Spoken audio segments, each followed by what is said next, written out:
The rhythmic beep of the IV pump was a lullaby Maya Torres knew by heart. It was 2 a.m., and St. Jude's Medical Center was deep in its artificial slumber, a hushed world of hushed voices and soft footsteps. But for Maya, a registered nurse in her late 20s, the quiet hours were often the most profound. They were when the masks slipped, when patients, stripped of the day's distractions, became most vulnerable and most real. Tonight, that reality centered around room 312 and its occupant, Mr. Arthur Gable. An 88-year-old widower, Mr. Gable was currently wrestling with a phantom enemy only he could see, a shadow lurking in the corner of his private room. Early-stage dementia was a cruel thief, snatching moments of his formidable mind, then returning them with a taunting flourish, leaving him adrift in a sea of fragmented memories. Mr. Gable? Arthur? Maya's voice was a soft, melodic hum practiced to soothe. She approached his bedside, a small plastic cup with his nightly medication held gently in her hand.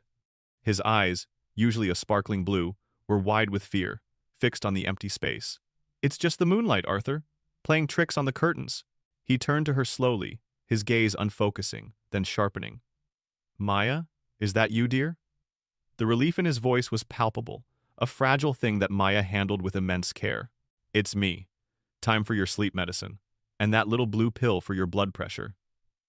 She sat on the edge of his bed, a practiced breach of protocol that she knew, in cases like Arthur's, was more effective than any sedative. Human connection, she'd learned, was the most potent medicine of all. "Oh, right, the blue one. My wife Eleanor. She used to hate when I forgot my pills, said I was a stubborn old mule." A flicker of a smile touched his lips, a ghost of a memory. "She was a beauty, Eleanor. Hair like spun gold, and a laugh that could chase away any cloud." Maya smiled, a genuine warmth radiating from her. "She sounds wonderful. Did she ever come visit you at the plant?" She'd learned that anchoring him to his past, to his time as a master machinist at the old auto parts factory, often brought him back to himself. "Oh, heavens no. Too noisy, too dirty. But sometimes, when I was on lunch break, she'd bring me a thermos of coffee and her famous lemon bars. Best lemon bars in the state, I tell you. A real treat." He took the pills from her, swallowing them easily with the water she offered. The tension in his shoulders eased. The phantom enemy had retreated. For now. "I bet they were," Maya murmured, observing the subtle shift in his demeanor. His eyes were softer, less clouded. He was back, at least for a while. This was why she did it. This was why, even on her 5th night shift in a row, with her feet aching and her eyes gritty, she found reserves of patience and empathy.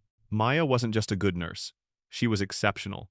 Her charts were immaculate, her assessments thorough, her 4 sticks legendary, often hitting a vein on the first try where others failed multiple times. Colleagues admired her skill, but what truly set her apart was her heart. She saw not just a patient, but a person, a life story, a family. She remembered their grandchildren's names, their favorite sports teams, the little things that made them human. It was this profound empathy that had led her to nursing. Years ago, her own beloved grandmother had suffered a bewildering, frightening decline in a sterile, understaffed hospital, treated more like a diagnosis than a human being. The memory still stung, the impersonal touch, the rushed explanations, the vacant stares from exhausted nurses. Maya had vowed then that no one under her care would ever feel that invisible. This wasn't just a job. It was a sacred trust, a calling whispered into her soul. Her rounds continued, a ballet of quiet efficiency. She checked vitals, adjusted IV drips, documented observations. Each task was performed with a deliberate focus, yet her mind remained attuned to the subtle shifts in the hospital's rhythm. She knew the faint tremor in Mrs. Henderson's hand meant her blood sugar was dropping, the almost imperceptible wheeze in Mr. Chen's breath that signaled the need for nebulizer treatment. As the first faint streaks of dawn began to paint the sky outside, the hospital began to stir. The fluorescent lights seemed to hum a little louder. The morning shift nurses started to arrive, their voices a little brighter. Maya was at the nurses' station, meticulously updating Mr. Gable's chart, noting his calm disposition after his medication, his brief, clear conversation about his late wife. A crisp, authoritative voice cut through the nascent morning calm. "Nurse Torres." Maya looked up. Dr. Evelyn Reed stood before her, immaculate in a freshly pressed white lab coat, her silver hair pulled back in a severe bun. Dr. Reed was the chief of nursing, a woman who moved through the hospital like a perfectly calibrated machine, her gaze perpetually assessing, always calculating. She was known for her unyielding focus on efficiency, liability, and budgets. Patient care, in her view, was a metric, not a mission. "Good morning, Dr. Reed," Maya replied, her tone professional, if a little cool. Their interactions were always cordial, but beneath the surface, a chasm existed between their philosophies. Dr. Reed didn't return the greeting. Her eyes, sharp and analytical, scanned Mr. Gable's chart. She tapped a perfectly manicured finger on an entry. "Another extended interaction with Mr. Gable, I see." It wasn't a question. Mr. Gable was experiencing some agitation, Maya explained, keeping her voice even. "I helped calm him and administered his medication. He then had a period of lucidity." Dr. Reed's lips thinned into a precise line. "Nurse Torres, while your dedication is noted, we must be mindful of resource allocation. Spending excessive non-clinical time with a single patient, particularly one with chronic conditions, impacts overall efficiency. We are a hospital, not a hospice, and certainly not a social club." She paused, her gaze piercing. "Emotional investment, Nurse Torres, is a liability." The words hung in the air, a stark contrast to everything Maya believed. A liability. She felt a familiar knot tighten in her stomach. "My priority is patient well-being, Dr. Reed. A calm, engaged patient requires less intervention, not more. And your priority must also be the hospital's operational efficiency and budgetary constraints, Doctor," Reed countered, her voice icy smooth. "We operate within a system, Nurse Torres, a system that demands adherence to protocol, not personal projects. Understand?" "Understood," Maya replied, though her voice lacked conviction. She watched Dr. Reed sweep away, a perfectly coiffed embodiment of the corporate healthcare she often battled. The comment was a direct jab, a reminder of the hospital's unwavering focus on the bottom line. It was also a subtle warning, a foreshadowing of the inevitable clash between Maya's compassionate humanism and Dr. Reed's cold, unfeeling pragmatism. The seed of conflict had been planted, deep and insidious, ready to sprout into something far more volatile. Maya just didn't know how soon it would bloom. As the morning shift took over, Maya felt a weariness that went beyond the physical. It was the weariness of fighting a silent battle every day, a battle for the soul of healthcare itself. She punched out, the digital clock, a stark reminder of the hours she had just given. But as she walked out into the crisp morning air, she found solace in the image of Mr. Five-and-Air Adaman. Gable, his brief, joyful memory of lemon bars, a small, precious victory in the quiet hours. A victory, she knew, that Dr. Reed would never understand. Section 2. The Vulture Descends, 500 words. 2 days later, the air on the third floor felt different, charged with a subtle tension that only a seasoned nurse like Maya could perceive. The source of this unease materialized around lunchtime. Mr. Claude Vlash, Arthur Gable's nephew, Chad Gable. He arrived not with the hesitant, worried steps of a concerned family member, but with the assured swagger of a businessman on an important, albeit inconvenient, errand. Chad was in his early 40s, slicked back hair, a tailored suit that probably cost more than Maya's monthly rent, and a Bluetooth earpiece permanently affixed to his ear. He carried himself with an air of entitlement, his eyes constantly darting, assessing, but never truly seeing the human beings around him. He reeked of expensive cologne and impatience. Maya was administering medication on the ward when she first saw him. He was standing by the nurse's station, conspicuously ignoring the "please wait here" sign, talking loudly into his phone. "Look, I don't care about the medical necessity mumbo-jumbo. This place is bleeding me dry. He needs to be out by the end of the week, tops. Get the paperwork started for Golden Sunset Meadows." "Yes, I know. It's affordable. That's the point." A cold dread coiled in Maya's stomach. Golden Sunset Meadows. The name itself was a euphemism for neglect. She knew its reputation, whispered among healthcare professionals, confirmed by numerous state violations she'd seen reported in industry newsletters. It was a facility notorious for minimal staffing, questionable hygiene, and an almost complete lack of genuine patient care. A place where elderly patients went to slowly fade, out of sight, out of mind. The kind of place Eleanor Gable, with her spun gold hair and infectious laugh, would have abhorred. She watched Chad's brief, perfunctory interaction with his uncle. He barely made eye contact, asked a generic, "How are you feeling, old man?" and seemed more interested in scrolling through his phone than in hearing the answer. Mr. Gable, disoriented by the abruptness of the visit, could only manage a confused nod. Chad then turned his attention back to the billing department, already arguing about charges. Later that afternoon, after her shift officially ended, Maya found herself unable to leave. Her shift was over, but her conscience wasn't. She needed to check something, to confirm her fears. She navigated back to the nurse's station, pulling up Mr. Permis's Hyrie Gable's electronic chart on a quiet terminal. The information stared back at her, stark and irrefutable.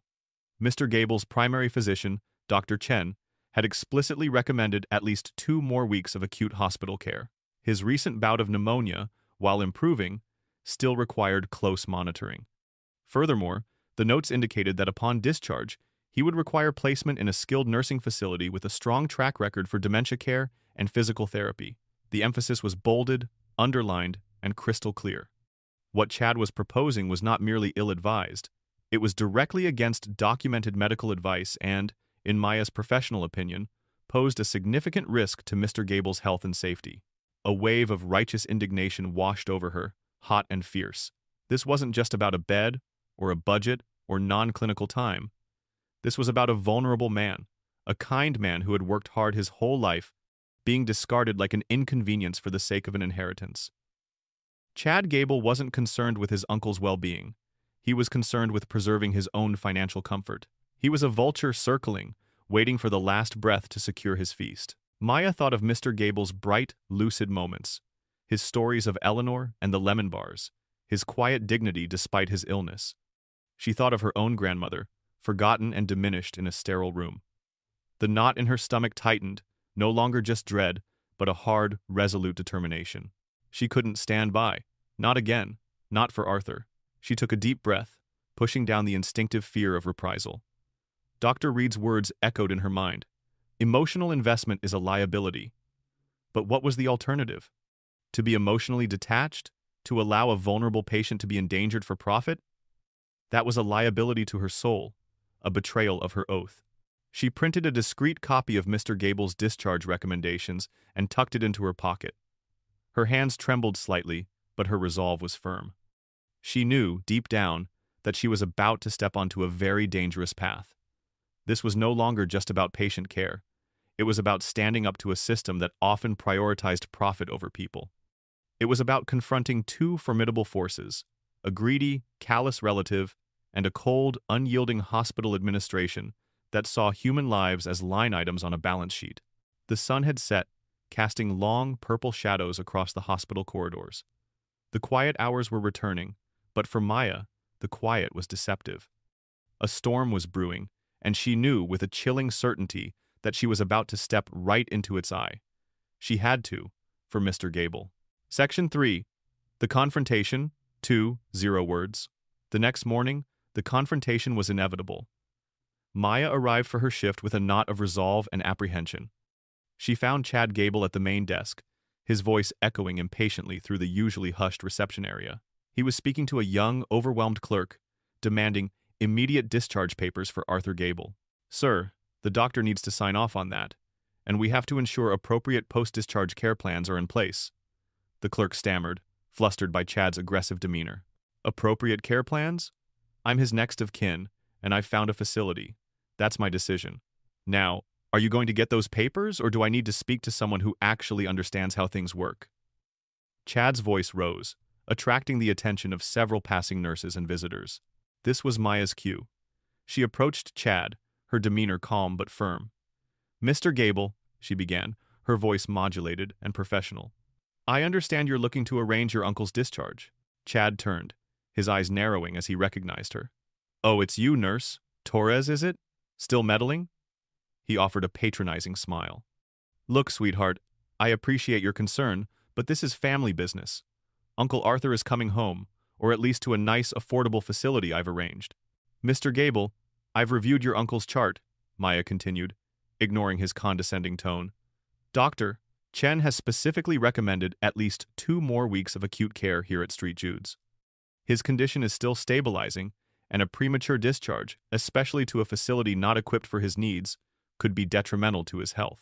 He requires skilled nursing care, not just basic custodial care.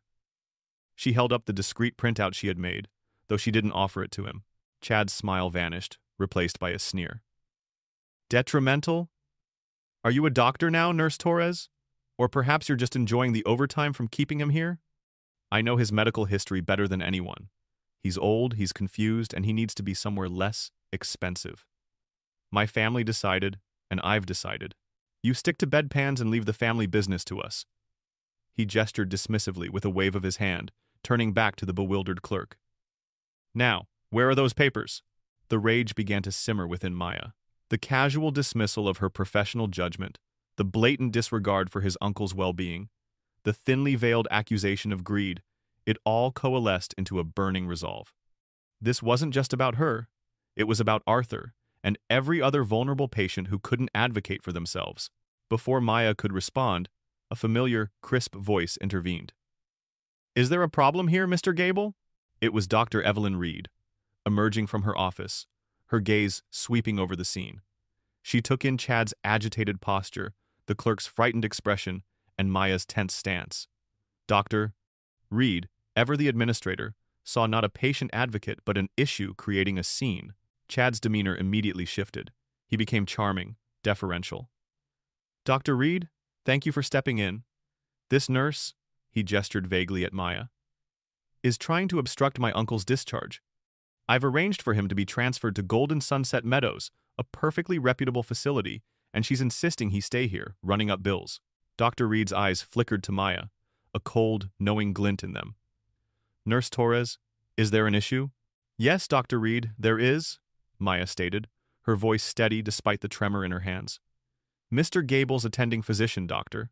Chen, has clearly documented that he requires at least 2 more weeks of acute care. Furthermore, Golden Sunset Meadows is a low-rated facility with a history of code violations and is entirely unsuitable for a patient requiring skilled nursing and dementia care. Discharging him there would be against medical advice and could pose a serious risk to his health. Dr. Reed turned back to Chad, a polite, understanding smile on her face. I see. Mr. Gable, I assure you, we prioritize both patient well-being and family wishes. And of course, we understand the financial pressures. Nurse Torres, a word. Dr. Reed led Maya away from the desk, into a small, glass-walled conference room usually reserved for family consultations. Chad Gable followed, a smirk playing on his lips. The door clicked shut, sealing them in. Dr. Reed's demeanor changed, becoming sharper, colder. Nurse Torres, I believed we had a clear understanding regarding professional boundaries. Intervening in family decisions, particularly those involving financial considerations, is strictly outside your purview. It creates unnecessary friction and, frankly, liability for the hospital. Dr. Reed, my purview is patient safety and advocacy, Maya retorted, her voice firm. And Mr. Gable's safety is being compromised. This isn't about family wishes, it's about medical necessity and basic human decency. You know Golden Sunset Meadows' reputation as well as I do. It's a neglect mill. Chad interjected, his voice dripping with condescension. Now, nurse. You don't know what you're talking about. Golden Sunset is perfectly fine. And frankly, Uncle Arthur is old. How much more quality of life does he really need? Maya's jaw tightened. Every human being deserves dignity and proper care, Mr. Gable, especially those who cannot advocate for themselves. She turned her full attention back to Dr. Reed. Dr. Chen's orders are clear. Overriding them for what appears to be purely financial reasons, especially when the patient is vulnerable, is unethical. Dr. Reed's eyes, usually so impassive, flashed with a sudden, icy anger. Nurse Torres, you are treading on dangerous ground. You are questioning my administrative judgment, implying malfeasance, and openly challenging a family's right to make decisions. This hospital operates on strict protocols. We do not allow nurses to dictate medical decisions, especially when those decisions are made in consultation with family. Your advocacy is becoming disruptive and insubordinate. My advocacy is following the ethical guidelines of my profession. Maya's voice rose slightly, the frustration finally breaking through her calm facade. To knowingly allow a patient to be discharged to a facility where they will receive inadequate care simply to save money is a dereliction of our duty. I cannot, in good conscience, be silent. Then perhaps, Dr. Reed said, her voice dropping to a dangerously quiet, venomous tone, you will have to be silent elsewhere. She leaned forward, her eyes locking onto Maya's. I am telling you, Nurse Torres, to stand down. Mr. Gable will be discharged to the facility his nephew has chosen. Is that clear? No, Maya replied, her voice unwavering, a defiant beacon in the sterile room. It is not clear. I will formally document my objection to this discharge, citing patient safety concerns and the direct contravention of attending physician orders. I will not be complicit in putting Mr. Gable at risk. A silence descended upon the room, thick and suffocating. Chad Gable watched, a triumphant smirk now fully formed on his face. Dr. Reed's composure, usually so unshakable, finally fractured.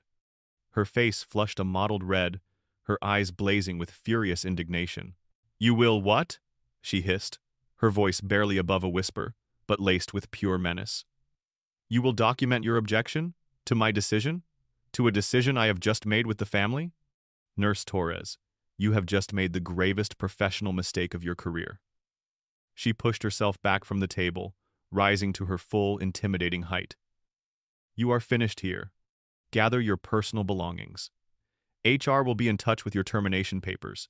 Security will escort you from the premises." The words struck Maya like a physical blow, yet she stood her ground, her chin held high. The rage she felt was not just for herself, but for Arthur Gable and for all the others like him. She had chosen her path, and she would not regret it. The fight for human dignity, she knew, had just begun. And she was ready. Section 4. The Price of Compassion. 1. 500 words. The words, "You are finished here," echoed in Maya's ears, each syllable a hammer blow. But the emotional impact was surprisingly dull, a numb shock that buffered the full force of the blow. Perhaps it was the adrenaline, or the sheer injustice of it all, that allowed her to stand with a deceptive calm. Chad Gable's smirk, however, was a sharp, piercing jab, a visual confirmation of his triumph. "Dr. Reed," Maya began, her voice still steady, "this is a wrongful termination. I was acting within my ethical and professional obligations. You were acting in flagrant insubordination, Nurse Torres, and undermining the authority of this institution, Dr." Reed spat, her eyes still blazing. "Your ethical obligations do not supersede hospital policy or the decisions of administration. Now get out. Security will be here momentarily." True to her word, within minutes, a burly security guard, Jim, whom Maya knew from his friendly greetings in the hallways, appeared at the conference room door. His face was grim, avoiding Maya's eyes. He looked uncomfortable, clearly aware of the injustice, but bound by his job. "Nurse Torres, if you'll just follow me to HR," he mumbled, his voice unusually low. The walk to the Human Resources Department felt like a perp walk. Every step was heavy, laden with the weight of her sudden unemployment, her career in tatters. Nurses glanced up from their stations, their faces a mixture of shock, pity, and fear. No one spoke, no one dared. Dr. Reed's reputation for ruthlessness was well known, and to speak up for Maya would be to invite a similar fate. Maya felt a profound sense of isolation, a chilling understanding of how easily the system could crush an individual. The HR manager, a woman named Miss Henderson, was a study in detached professionalism. She didn't meet Maya's gaze either. Her voice was flat, devoid of emotion, as she read from a prepared statement. "Miss Torres, your employment with Street Jude's Medical Center is terminated, effective immediately, for gross insubordination and creating a hostile work environment. I was advocating for a vulnerable patient, Mr. Arthur Gable, whose life was being put at risk by a premature discharge to an unfit facility," Maya stated, her voice trembling slightly now. The numbness was starting to wear off, replaced by a growing knot of despair. Miss Henderson simply raised a perfectly sculpted eyebrow. "The hospital maintains that your actions constituted a breach of protocol and direct defiance of a superior's directive. All necessary documentation will be forwarded to you. Your final paycheck will include accrued vacation time. We wish you luck in your future endeavors." The words felt like a cruel mockery. Jim, the security guard, stood silently in the corner of the small office. "Miss Torres, I'm afraid I'll have to escort you from the premises now," he said, his voice barely audible. "For your personal belongings, we'll have them boxed up and brought to you." "I can't even get my own things?" Maya asked, disbelief lacing her tone. It was a final, petty humiliation, designed to sever her ties completely, to erase her presence as if she had never existed. "Standard procedure in these situations, Miss Torres," Miss Henderson replied, already turning to her computer, dismissing Maya entirely. Outside, the mid-afternoon sun felt jarringly bright, almost mocking. Maya walked numbly to her car, the small cardboard box containing a few personal items, a favorite coffee mug, a framed photo of her and her grandmother, a worn nursing textbook, feeling impossibly heavy in her arms. She looked back at the hospital, the place that had been her calling, her mission, for the last 5 years. It now loomed like a fortress, having expelled her for daring to uphold the very principles it purported to stand for. The drive home was a blur. She felt a profound emptiness, a raw ache in her chest. Her phone buzzed. It was a text from her friend and fellow nurse, Sarah. "Heard what happened? Oh my God, Maya, I'm so sorry. Dr. Reed is a monster. Be careful. I wish I could do more." The text, while kind, only underscored her isolation. Sarah, like the others, was powerless, trapped by the same fear that had just cost Maya everything. Just as she unlocked her apartment door, her phone rang again. It was an unknown number. Hesitantly, she answered. "Is this Maya Torres?" a formal masculine voice asked. "Yes, it is," she replied, her voice hoarse. "This is Officer Miller from the City Police Department. We've received a complaint regarding an alleged harassment incident at St. Jude's Medical Center this morning, involving you and a Mr. Chad Gable. We need to take a statement from you." Maya felt a fresh wave of ice-cold shock.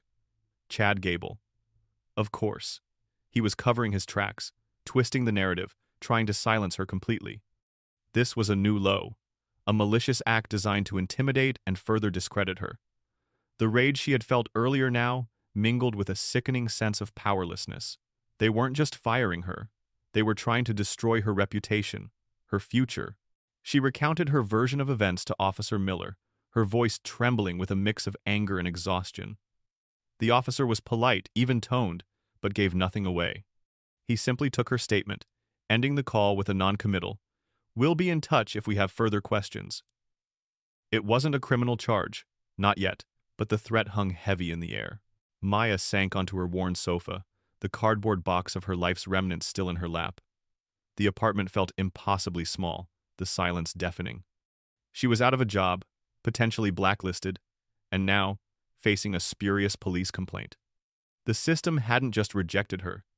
It was actively trying to erase her. For the first time, a tear slipped down her cheek, then another, until she was silently sobbing, the weight of profound injustice finally crashing down upon her. She had stood up for what was right, and the price, it seemed, was everything. She had never felt so utterly helpless and alone. Section 5. The Lifeline. 1. 0 words. The next 2 weeks were a descent into a suffocating despair. The initial shock gave way to a dull, constant ache. Maya dutifully applied for nursing positions at every hospital and clinic within a 50-mile radius. Each application was met with a polite yet firm rejection. Sometimes it was an email, sometimes a form letter, but the message was always the same. "While your qualifications are impressive, we regret to inform you." She suspected Dr. Reed's influence, a silent blacklisting that seemed to precede her like a dark cloud. Her savings, meticulously built up over years, began to dwindle with alarming speed. Rent was due, student loan payments loomed, and the small comforts she once enjoyed felt like distant luxuries. She ate ramen noodles for dinner, her once vibrant kitchen, now a place of quiet, solitary meals. The apartment, once a sanctuary, now felt like a prison. Every ding of her phone sent a jolt of anxiety through her. Was it a bill collector? Another rejection? A follow-up from Officer Miller? The silence when it came was almost worse. She spent hours online, researching whistleblower protections, wrongful termination lawsuits, anything that offered a glimmer of hope. But the legal jargon was dense, the odds seemed stacked against her, and the cost of retaining a lawyer felt insurmountable. She was a single nurse against a powerful hospital and a wealthy, vindictive family member. The scales of justice, she feared, were not merely tipped. They were cemented in favor of the powerful. One bleak afternoon, as rain lashed against her window pane, mirroring the storm in her soul, her phone rang. It was an unknown number, displaying only "incoming call." She almost didn't answer it, bracing herself for another blow. But something, a tiny spark of resilience she didn't know she still possessed, made her swipe to answer. "Hello?" Her voice was hesitant, fragile. "Miss Torres?" My name is Benjamin Carter. The voice on the other end was deep, calm, and impeccably professional. It exuded an understated authority that was instantly captivating. I'm a senior partner at Sterling Finch, a law firm here in the city. Maya's breath hitched. Sterling, Finch. The name was legendary. They were the firm, the one whose towering skyscraper dominated the city's skyline, whose partners regularly made headlines for taking on corporate giants and winning. She'd seen their name in newspapers, on billboards, synonymous with power, prestige, and unwavering success. What could they possibly want with her? Sterling. And Finch? She stammered, convinced this was some elaborate prank or a wrong number. Yes, Miss Torres. Sterling, Finch, Mr.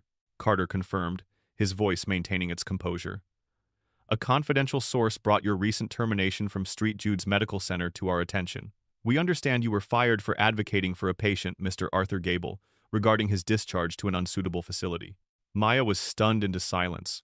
Her heart began to pound, a frantic drumbeat against her ribs. How could they know? And why would they care? Miss Torres, are you there? Mr. Carter's voice was patient. Yes, she managed, her voice barely a whisper. I'm here. How did you know about that? Our sources are reliable, Miss Torres, he said, sidestepping the question. More importantly, based on the information we've gathered, we believe you have a strong case for wrongful termination and whistleblower retaliation. A very strong case, in fact. Maya squeezed her eyes shut, trying to process his words. Wrongful termination, whistleblower, strong case. These were the phrases she'd been desperately searching for, but never truly believed she would find. And from Sterling, Finch, it felt surreal, like a dream too good to be true. We would like to represent you, Miss Torres, Mr. Carter continued, his voice cutting through her bewildered thoughts. Pro bono. We believe this case represents a critical issue in healthcare ethics, and we are prepared to take it on. Pro bono. No cost. The two words were a balm to her weary soul, a lifeline thrown to a drowning woman. The rain outside seemed to soften, the gray light in her apartment suddenly brighter. Hope, a feeling she hadn't dared to entertain for weeks, flickered within her, hesitant but persistent. Why? The question escaped her lips before she could censor it. It was the only question that truly mattered. Why would a firm of their caliber, with their reputation and their lucrative client list, take on a struggling, blacklisted nurse with no assets? Mr. Carter paused, and for the first time, a hint of something beyond pure professionalism entered his voice, a quiet conviction. Because, Miss Torres, justice is not always about what is profitable. Sometimes it is simply about what is right, and from what we understand, you did what was right. The phone line crackled faintly. Maya held it to her ear, tears, this time of profound relief and unexpected strength, beginning to stream down her face. A top law firm, pro bono, a fighting chance. The battle wasn't over. It had just begun, and she finally had an army behind her. Section 6. Forging the Sword, 1, 500 words. The opulent lobby of Sterling, Finch was a world away from the sterile, fluorescent-lit corridors of St. Jude's. Gleaming marble, hushed tones, and artwork that probably cost more than her entire life savings greeted Maya as she stepped through the grand doors. The very air felt different, charged with quiet power and meticulous organization. Her worn, sensible shoes felt out of place on the plush carpeting. She was ushered into a conference room, not a small glass-walled one for reprimands, but a spacious chamber with a massive polished table, panoramic city views, and a sense of weighty importance. Benjamin Carter rose as she entered. He was exactly as his voice had suggested, tall, with sharp, intelligent eyes that missed nothing, dressed in a suit that moved with the precision of his mind. He exuded an aura of calm competence, a quiet strength that instantly put Maya at ease. Miss Torres, thank you for coming, he said, gesturing to a seat. His smile was brief, professional, but not unkind. Please, make yourself comfortable.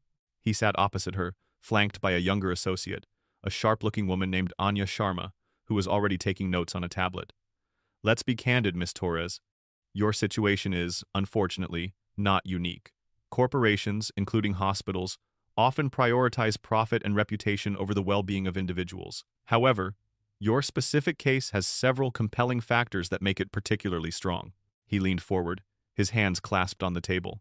Our confidential source, who wishes to remain anonymous for now, is a junior nurse at Street Jude's who witnessed the confrontation between yourself, Dr. Reed, and Mr. Chad Gable. She was deeply disturbed by what she saw, not just your termination, but the direct disregard for Mr. Arthur Gable's medical needs. She provided us with key details, including the specific physician's orders for Mr. Gable's care and the name of the Golden Sunset Meadows facility Mr. Gable's nephew was pushing for. Maya felt a surge of gratitude for the anonymous nurse, a quiet hero who had risked her own standing to do what was right. Our initial investigation, Carter continued, has already confirmed some disturbing facts. Golden Sunset Meadows has indeed faced multiple state citations for neglect, understaffing, and unsanitary conditions. We also have information suggesting that Dr.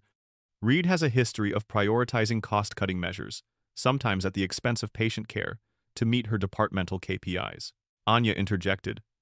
We've also found public records indicating Mr. Chad Gable has significant personal debts and a history of questionable financial dealings. He appears to be a man very motivated by money, which strengthens our argument that his actions were not in the best interest of his uncle, but rather his own inheritance. The pieces of the puzzle began to click into place, forming a clear, damning picture. Maya listened, a mix of vindication and renewed anger rising within her. "So, what's the plan?" she asked, her voice gaining strength. "Our strategy is two-pronged," Carter explained. "First, we will file a wrongful termination and whistleblower retaliation lawsuit against Street Jude's Medical Center. We will seek significant damages for you, not just for lost wages, but for emotional distress and punitive damages to deter such actions in the future. Secondly, and perhaps more importantly for Mr. Gable," Anya added, "we will immediately seek an emergency injunction to prevent his transfer to Golden Sunset Meadows. We will argue that such a transfer, against explicit medical advice, constitutes patient endangerment and elder abuse. We will also seek an independent medical review of his condition to ensure he receives the appropriate care." Maya felt a profound sense of relief. It wasn't just about her anymore. It was about protecting Arthur, which had been her primary goal all along. "However, Miss Torres, I must be clear," Carter said, his gaze serious. "Street Jude's is a powerful institution. They will fight dirty. They will spare no expense to protect their reputation. They will attempt to discredit you. They will dig into your past, scrutinize every decision you ever made, and try to assassinate your character in the public and legal spheres. Are you prepared for that?" Maya took a deep breath. "I've already lost my job, my sense of security, and faced a police complaint. What more can they do?" "Yes, Mr. Carter, I'm prepared. I've got nothing left to lose, and everything to fight for." Carter nodded, a flicker of approval in his eyes. "Good, because we will need your strength and unwavering conviction. Now, let's talk about Dr. Chen." Over the next few days, Maya worked closely with Carter and Anya, providing every detail of her time at Street Jude's, every interaction, every observation. She felt a growing sense of empowerment, of finally having a voice, and a formidable team to amplify it. One crucial step was securing the testimony of Dr. Chen, Mr. Gable's attending physician. The medical community, Maya knew, was often a silent one, fearing retaliation from powerful hospital administrations. Initially, Dr. Pelzen Eamon mate. Chen was hesitant, clearly intimidated by the prospect of crossing Street Jude's. Carter arranged a private meeting with Dr. Chen at the firm's offices, far from the hospital's prying eyes. Maya was present. Carter, with his calm but persuasive manner, explained the legal protections available to whistleblowers and the ethical imperative of Dr. Chen's testimony. He laid out the damning evidence they already had against Dr. Reed and Chad Gable, showing Dr. Chen that his refusal to cooperate would only aid the very forces that compromised patient care. "Dr. Chen," Carter stated, his voice quiet but firm, "your medical opinion was overridden. Your patient was put at risk. Do you believe that was acceptable?" Dr. Chen, a man in his 50s who had devoted his life to medicine, looked from Maya's determined face to Carter's resolute one. He thought of Mr. Gable, a kind old man whose health was fragile. He thought of his own oath. Finally, he nodded, a slow, deliberate movement. No, it was not acceptable. Dr. Reed's directive was purely administrative, completely disregarding the clinical assessment. I can provide a sworn testimony to that effect. A weight lifted from Maya's shoulders. With Dr. Chen's cooperation, they had an unassailable piece of evidence, a direct challenge from within the medical establishment. The sword was being forged, sharp and precise, ready to cut through the layers of corporate deception and personal greed. The battle lines were drawn, and Maya, no longer alone, was ready to fight. Section 7. The deposition. 1. 0 words. The depositions were brutal, strategic, and utterly cathartic for Maya. They took place in a sterile conference room at Sterling Finch, under the watchful eye of a court reporter and Maya's formidable legal team. Benjamin Carter was a maestro, his questions precise and relentless, chipping away at the carefully constructed facades of Dr. Evelyn Reed and Chad Gable. First up was Dr. Reed. She arrived looking impeccable, her silver hair perfectly coiffed, her expression one of cool disdain.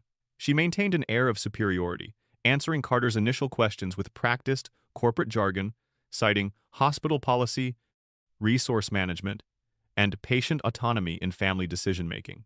Carter let her speak, building her confidence, then began his surgical dissection. Dr. Reed. Carter's voice was calm, almost conversational. You stated that Nurse Torres's actions constituted gross insubordination. Can you define what insubordination meant in this context? She openly defied a direct order to stand down regarding a family's discharge decision. Dr. Reed replied, her voice crisp. A family's decision that directly contradicted the attending physician's recommendations for 2 more weeks of acute care and transfer to a skilled nursing facility, correct? Carter pressed, holding up a copy of Dr. Chen's orders. Dr. Reed bristled slightly. Those were recommendations, Mr. Carter, not absolute mandates. Ultimately, the family has a right to choose, even if that choice places a vulnerable patient in demonstrable harm, as outlined by state reports regarding Golden Sunset Meadows? Carter countered, sliding a thick binder of regulatory violation reports for the facility across the table. Were you aware of these citations, Dr. Reed, when you authorized the expedited discharge? Dr. Reed's composure began to fray. I was aware the facility existed. I wasn't privy to every minor detail of their operational history. Minor details that include documented cases of severe understaffing, neglect, and unsanitary conditions, leading to multiple patient deaths attributed to poor care? Carter's voice rose slightly, injecting a chilling severity into the room. He then projected an internal St. Jude's budget report onto the screen, highlighting Dr. Reed's department. And these budget reports, Dr. Reed, show that your department was under significant pressure to cut costs and increase patient turnover. Your performance reviews commend you for exceptional improvements in bed utilization metrics and cost-saving initiatives. Was expediting Mr. Gable's discharge, against medical advice, simply another one of these cost-saving initiatives? The color drained from Dr. Reed's face. She stammered, My decisions are always made in the best interest of the hospital and its patients. Or perhaps in the best interest of your departmental metrics and your own bonus incentives, Dr. Reed? Carter's question hung in the air, damning and unanswerable. He then played a snippet of audio from Dr. Chen's deposition, where the doctor calmly, clearly, stated that Dr. Reed had directly overruled his medical judgment. Dr. Reed looked as though she had been struck. Her carefully constructed facade of corporate efficiency crumbled, revealing a woman cornered and exposed. The next deposition, that of Chad Gable, was even more satisfyingly infuriating. Chad, predictably, was arrogant and dismissive, attempting to charm the room. He presented himself as the dutiful nephew, making tough but necessary financial decisions for his confused old uncle. Carter let him spin his narrative for a while, then moved in for the kill. Mr. Gable, Carter began, you stated that Golden Sunset Meadows was a perfectly reputable facility. Is that still your assessment, given the evidence of its numerous state violations, including cases of severe patient neglect? Chad scoffed. Look, these places, they always have some little hiccups. Nothing major. Uncle Arthur, he's old. He wouldn't even notice. Perhaps not if he were left unattended in his own filth, as documented in one of these state reports. Carter projected a particularly graphic, anonymized report onto the screen. Mr. Gable, let's talk about your financial situation. Chad stiffened. My finances are none of your business. On the contrary, Mr. Gable, they are very much our business, as they appear to be the primary motivator for your actions regarding your uncle's care, Carter stated, unperturbed. He then presented a detailed accounting of Chad's significant personal debts, including multiple foreclosures and business failures. He showed records of Chad attempting to liquidate some of Mr. Gable's modest investments immediately after the hospital incident.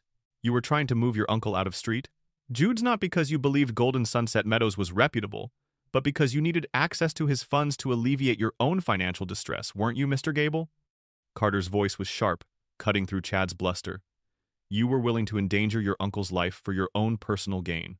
Chad's carefully constructed composure shattered. He exploded, his face turning red with fury. That's a lie. My uncle loves me. He trusts me. You people are just trying to extort money, he yelled, pounding his fist on the table. Your uncle, Mr. Arthur Gable, as confirmed by his medical records and Dr. Chen's testimony, has early-stage dementia, meaning he is highly susceptible to undue influence, particularly from a trusted family member, Carter calmly retorted, allowing Chad's outburst to underscore his desperation. And judging by your current conduct, Mr. Gable, it appears his trust was severely misplaced. The deposition ended with Chad Gable storming out of the room, his face contorted with impotent rage, his dutiful nephew charade completely demolished. For Maya, watching the unraveling of her antagonists, the relentless, precise dismantling of their lies and justifications, was a profoundly cathartic experience. The silent tears of despair she had shed weeks ago were replaced by a quiet sense of triumph. The sword had been forged, and it had cut deep. Justice, she realized, was finally within reach. Section 8. Justice and a New Beginning. 0 words. The combined weight of the evidence unearthed by Sterling Finch was insurmountable. The damning testimony from Dr. Slate, DuevTDuev.com. Chen, the irrefutable state reports on Golden Sunset Meadows, the meticulously compiled financial records exposing Chad Gable's greed, and the undeniable documentation of Dr. Reed's cost-cutting directives all painted a picture of systemic negligence and personal avarice. Street. Jude's Medical Center, faced with the prospect of a devastating public trial, irreparable damage to its reputation, and massive punitive damages, had no choice but to capitulate. One crisp autumn morning, Benjamin Carter called Maya into his office. They want to settle, Maya, he said, a rare, genuine smile gracing his lips. They want to settle big. The terms of the settlement were beyond anything Maya had dared to dream. Street, Jude's offered a substantial financial compensation package, far exceeding her lost wages, covering emotional distress, and acknowledging the egregious nature of their actions. More importantly, the hospital agreed to a public retraction of her termination, stating that Miss Torres's actions were consistent with the highest ethical standards of patient advocacy. All negative remarks would be expunged from her personnel file, effectively clearing her name and ensuring her future employability. But the most significant victory, for Maya, was the fate of Mr. Arthur Gable. As part of the settlement, Jude's agreed to fund his continued care at a top-tier, skilled nursing facility specializing in dementia care, chosen by an independent medical board. The emergency injunction had worked, and Mr.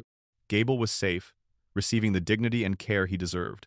Chad Gable, stripped of his inheritance claim and facing potential fraud charges, retreated into ignominy, his scheme utterly foiled. As for Dr. Evelyn Reed, the settlement included a clause that led to her quiet resignation from Street Jude's. The official statement cited personal reasons, but Maya knew the truth. Reed's corporate ruthlessness had finally caught up with her, and the hospital, to save its own skin, had sacrificed its chief enforcer. Maya signed the settlement papers, her hand steady, a profound sense of peace settling over her. This wasn't just a personal victory. It was a victory for every nurse who had ever faced the moral dilemma of advocating for a patient against a heartless system. With her name cleared and a substantial sum in her bank account, Maya could have returned to nursing. Offers, now, were rolling in, eager to hire a nurse who had been championed by Sterling Finch. But something within her had fundamentally shifted. She had seen the system from the inside, had been broken by it, and then rebuilt by fighting it. She realized her true calling wasn't just at the bedside, but in changing the system itself. 1 year later, the city council chambers buzzed with a different kind of energy. The air was not thick with despair, but with hope. Maya Torres stood at a podium, her face radiant, no longer the weary, isolated nurse, but a formidable advocate. She was no longer wearing scrubs, but a tailored blazer, a symbol of her new mission. "Good morning, everyone," she began, her voice clear and strong. "Today we cut the ribbon on the Gable Initiative." A smattering of applause filled the room. The Gable Initiative. It was a non-profit organization, founded with the settlement money from her lawsuit, dedicated to providing free advocacy services for elderly patients and their families. It aimed to help them navigate the complex, often predatory healthcare system, to empower them with knowledge, and to fight for their rights against the very forces that had once sought to silence her. Benjamin Carter sat in the front row, a proud smile on his face, now serving on the board of directors for the Gable Initiative. Beside him sat a frail but alert Mr. Carp, Arthur Gable, his hand held gently by a kind caregiver. He may not have fully understood the ceremony, but his presence was a powerful testament to the impact one person's courage could have. My wrongful firing, Maya continued, her gaze sweeping across the room, was meant to silence me. It was meant to be a warning to others. But instead, it became my greatest education. It showed me the deep cracks in our system, and it ignited a fire within me. She paused, looking directly at Mr. Gable. This initiative, named in honor of a man who taught me the true meaning of dignity and vulnerability, is dedicated to all the Mr. Gables out there, to every patient who has felt invisible, unheard, or discarded. We will be their voice. We will be their shield. We will ensure that no one suffers in silence, and no one fights alone. Applause erupted, genuine and heartfelt. Maya Torres, the compassionate nurse who defended an old patient and was fired for it, had not just found her justice. She had transformed her rage and pain into a powerful force for good, forging a new beginning where compassion, not profit, would always be the priority. Her firing had not broken her. It had forged her into a protector, a beacon of hope in the often dark world of healthcare. The nightingale, once silenced, now sang louder than ever, her song a defiant anthem of justice and relentless advocacy.